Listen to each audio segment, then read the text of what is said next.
breaking news! It has been confirmed that Anthem's servers will be shutting down on the 12th of January, rendering its Platinum trophy unobtainable, and nobody seems to care, except one man.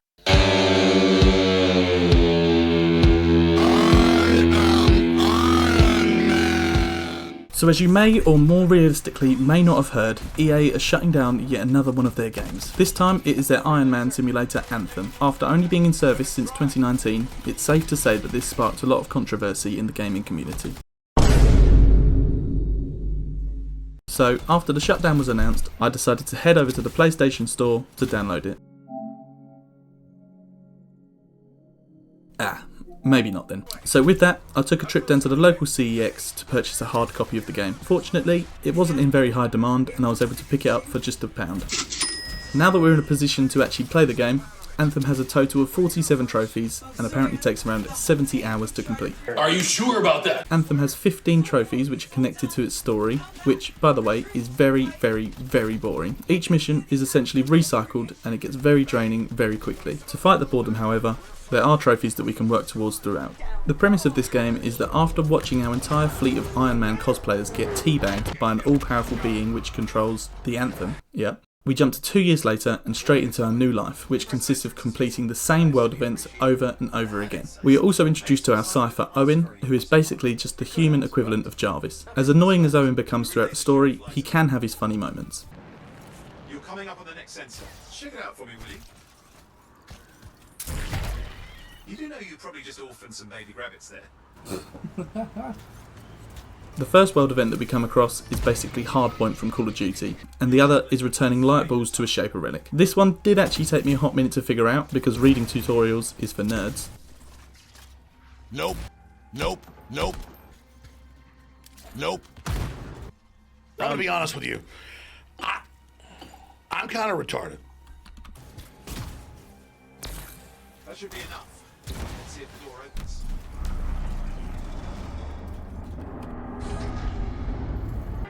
Great success.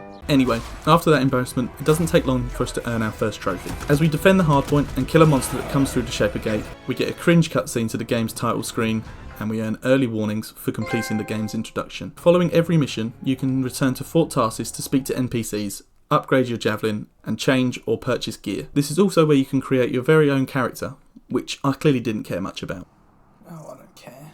Oh, sorry. Sorry. Oh, I'm sorry. Don't hurt me. Sorry. With that out of the way, our next focus was to get 50 kills with each weapon and complete missions with different types of equipment. This may sound like an easy feat, but what you don't know is that there's 27 guns and 48 pieces of equipment. To make matters even worse, you can only equip 2 guns and 4 pieces of equipment at one time. Oh yeah, and some of the weapons are character locked until you reach a certain level. And don't even get me started on the collectible trophies. I'll have to explain them later because I just can't right now. The aim here is to grind as many trophies as possible during the story to make the post-game collection easier. As we progress through the story, I was able to pick up a few more trophies while going for the weapon and equipment based trophies. Incursion was unlocked for completing Incursion, Finding Old Friends was unlocked for Finding Old Friends, but we also unlocked Arcanist Mysteries, Restoring Glory and Comrades in Arms. These 3 were all earned for completing certain side missions for various characters in Fort Tarsus. After the initial repetitiveness, we are able to pick up a few of the weapon challenge trophies. Born for Battle for 50 kills with marksman rifles, Light Machine Gun Lover for the LMGs, and Assault Artisan for assault rifles. After completing each mission, you receive loot which can be equipped, which in turn levels up your Javelin, which is Anthem's non-copyright way of saying Iron Man suit. We also managed to pick up Uncommon Talent for completing a mission with Javelin level rarity above 112. After a few hours of grinding out missions and making sure to talk to every NPC available, we eventually earn Arms Merchant for completing the 12 gear challenges for the Ranger suit. With that, it was time to switch suits,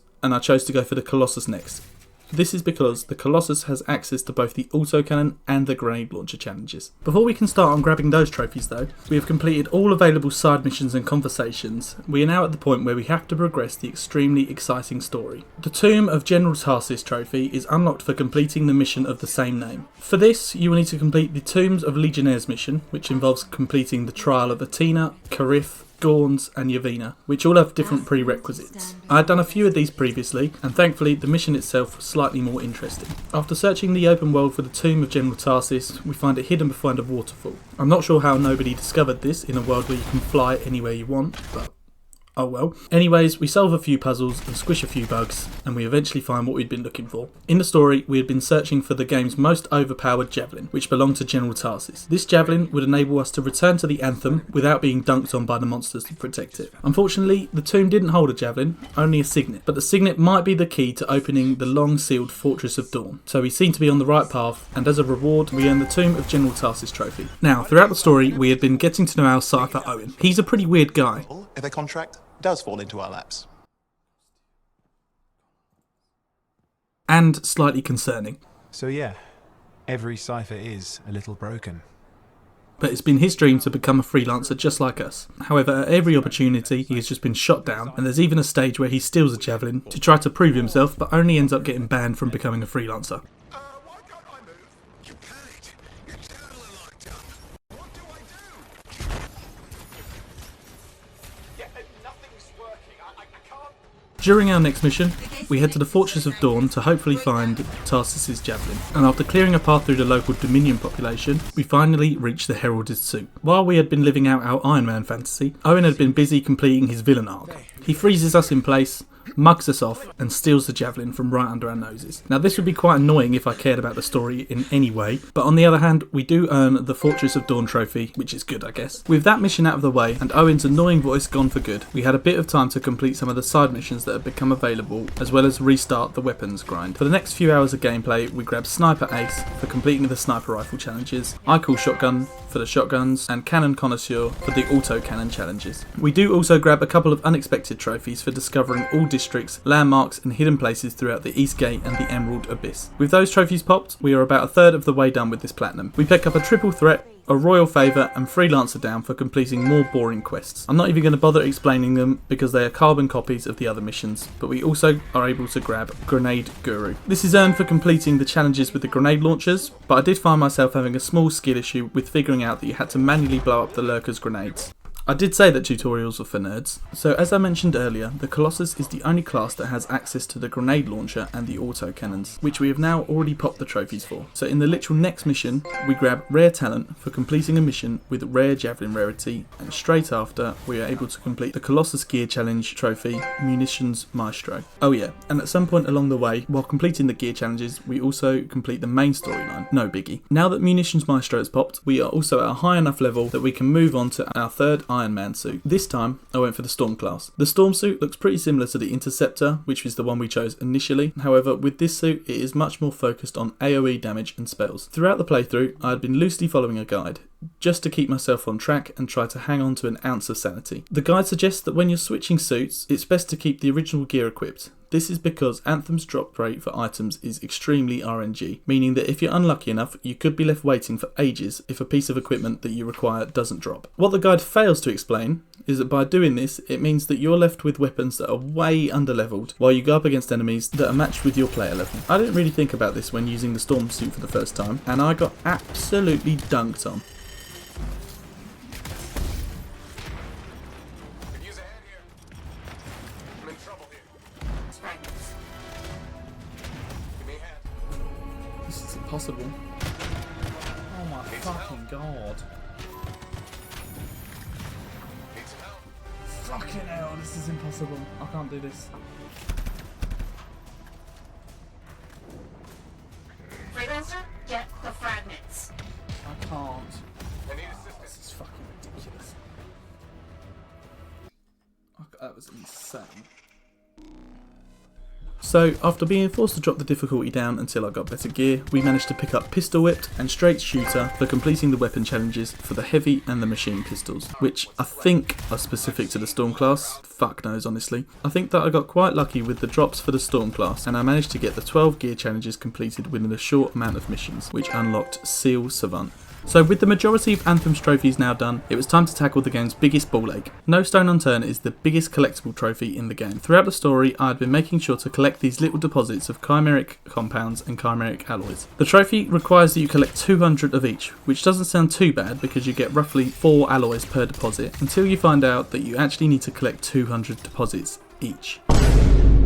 In addition, you must discover all 10 overlooks throughout the map, find 80 Arcanist runes, 80 wall writings, and 25 pieces of intel for the 4 factions within the game, which, by the way, are all RNG spawns. That's a total of 570 collectibles. And yeah, there's no way to track these, and the icon only appears on your HUD when you're meters away from them. With that, it was off to free play to carry on. Firstly, I went around and explored every possible area in the Eastern Reach, High Road and Valley of Tarsus. We also grab Arcanist Loyalty 3. This is earned for reaching the max level of loyalty for one of the 3 good guy factions within the game. The best way to go about earning this is by taking the time to talk to every NPC available, discovering places and completing missions. For some reason, the max Arcanist Loyalty level seems to be the easiest to get compared to the other 2 factions. After that, it was back to exploring. My tactic here was to grab as many collectibles along the way, but there was a problem though. The spawns for the faction intel are completely random, meaning that there's no fixed spawn on the map and you have to get quite lucky to find them. Fortunately enough for me, I learned that once you find a spawn for a piece of intel, after you collect it, you can fly away and it will respawn in the same place. Rinse and repeat this 25 times and you'll complete the trophy. This was the final set of collectibles that I needed, so after 100 painstaking collectible runs, 1 final wall writing later, and the no stone unturned trophy is finally unlocked. This does now mean that we are at a stage which is arguably just as grindy as the previous one. At this point, the only remaining trophies are to max out both my Freelancer and Sentinel loyalty levels, complete the final set of gear challenges for the final Iron Man suit, and complete a mission with an epic and legendary Javelin. Through just completing the game, you will learn that the Freelancer loyalty points are earned from completing Yarrow's contracts, and Sentinel loyalty points are earned for completing Bryn's contracts. I was a hell of a lot closer to obtaining Freelancer level 3, so I completed a few more contracts for Yarrow to earn the Freelancer loyalty 3 trophy. Then it was on to the final stretch, which probably took the longest. I'm not sure why, but my Sentinel loyalty level was so much lower than the other 2. So after completing the 12 challenges for the Interceptor gear and earning gadgets galore, I repeated contracts for Bryn over and over again. For hours I sat there and replayed Anthem's most competitive missions until I reached level 30. To stop myself from losing grip on reality, it was now time to redeem the Guardian tokens that I had earned thus far. Throughout playing the game, I had already acquired a few Masterwork items, but the drop rate was very few and far between. So with that, I headed into free play to spend my hard-earned coins in the Guardian tombs. These altars provide legendary items, and as I'd completed the gear and weapon challenges already, I was able to just simply equip the highest rated items. So on my final contract for Bryn, I got a triple trophy pop and reached Sentinel level 3 and completed a contract with a Javelin rarity above 734. And with that, at last, the Grandmaster Platinum trophy was unlocked. So what is Anthem's Platinum really like? Well, I can't say that it was the best game that I've ever played, especially when you're comparing it against games like The Witcher 3 or Dead Space or even Tomb Raider. But I have to say, looking past the repetitive nature of the game, there was something satisfying about soaring through the skies and feeling like Iron Man. And with that, that's the end of today's video. If you made it this far, I would like to thank you for watching, and if you did enjoy, please feel free to like and subscribe. As always, if there's any games you'd like me to try and platinum, be sure to drop your suggestions in the comments below.